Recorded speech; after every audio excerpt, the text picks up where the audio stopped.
As you might recall from an earlier demonstration, Premier IT Solutions test automation framework is built around data tables. Data tables are the script that feed into the uh, the test engine, the hybrid framework engine. To remind you what these look like, this is the data table here for a web framework. We have 5 primary columns.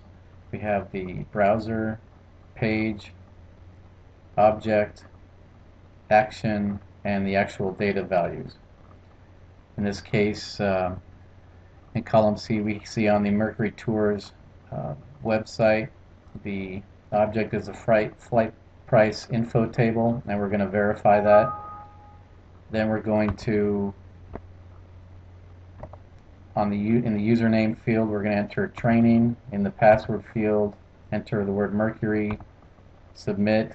Then we'll take us to the next screen where we will type in a trip type of round trip, passenger count of 2 from New York on December 15th, etc., etc., as it goes through the script, all the way to the very bottom. What we have found is that while the engine requires this format, it's very difficult for our users to format these and to read these for their purposes.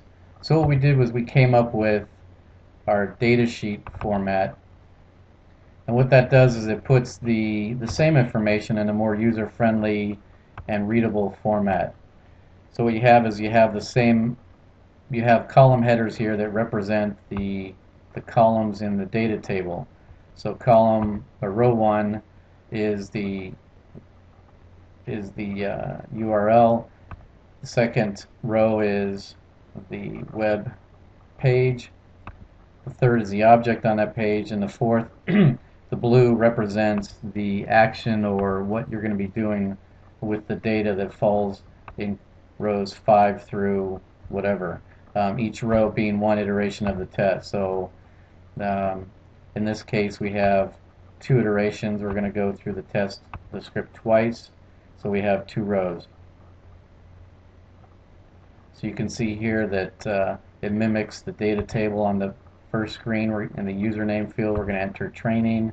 The password will be entered, will be Mercury. We'll hit the submit button. That will take us to the next tab of this data sheet, which is the next page in our script. In the trip type, round trip, passenger count of 2 from New York on December 15th. So you can see how it matches exactly with the data table. We found that this format is, like I said, easier for clients to build these scripts in this format. They can read and use them easier, and found that once these are built, that these were quite useful for manual testing as well. It's very easy to follow the flow of the script from page to page and from column to column. You just go left to right through each sheet, and you can follow the script very easily. So they're using it not only to build automated tests, but also for manual execution as well. In order to get from this format to the more vertical data table format, we created a utility which will do that conversion very quickly, very easily. So we go into Quality Center where we have our utilities. We'll run our populate data table utility here. We execute it. The first thing it asks for is the data table, or the data sheet rather. The data sheet we want to use to populate a new data table. We select it, and the utility runs.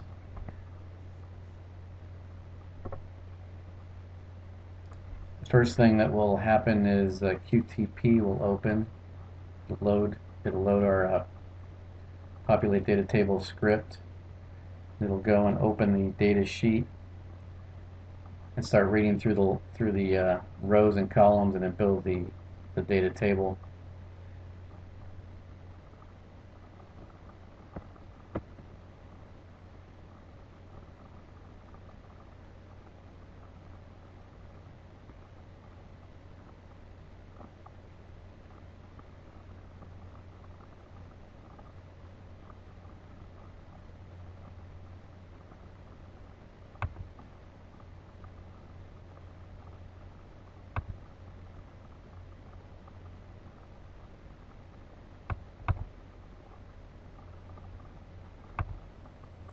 Now we can see that this data table has been created.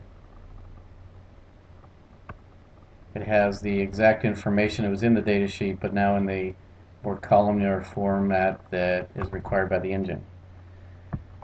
The next step we perform in our data table creation process is we need to validate that data table. It will verify that the data table is syntactically correct. It will go into the object repository in QTP and verify that the objects being specified throughout the script are valid objects in the repositories. It does several levels of validation that um, need to be done prior to executing this with the engine. So we're gonna select the data table we just created, run our validate data table tool. QTP again will open, and it will check into the repository, verify all the objects are valid as called out in the script, and that the syntax, the way the data table was built, is proper for use by the engine.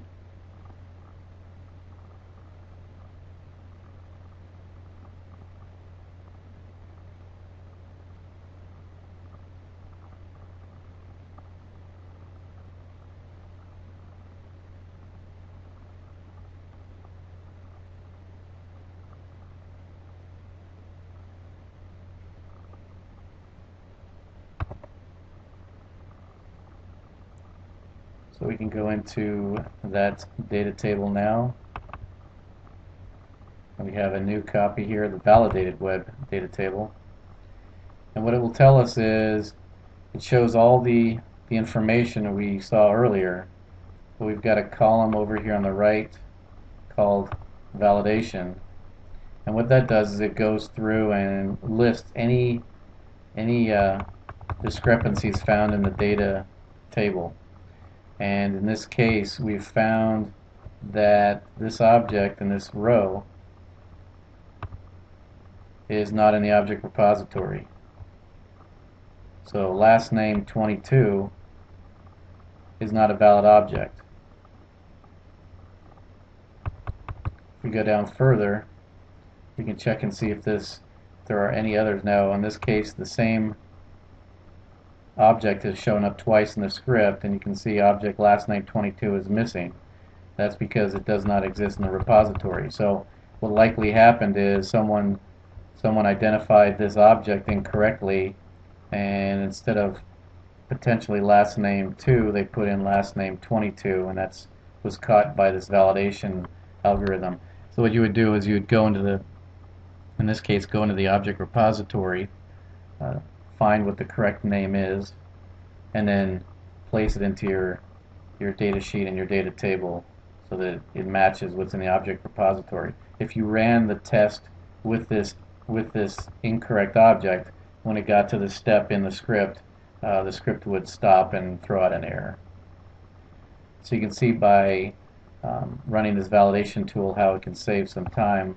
It's much quicker to run this validation tool in a few seconds than to run a script and have it fail after potentially many steps into the script because of a simple object name error or syntax problem.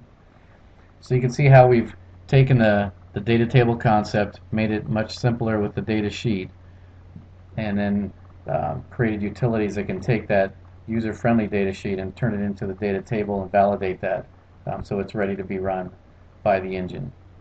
If you have any questions about this or any other products that Premier IT Solutions provides, please contact Kevin Smith.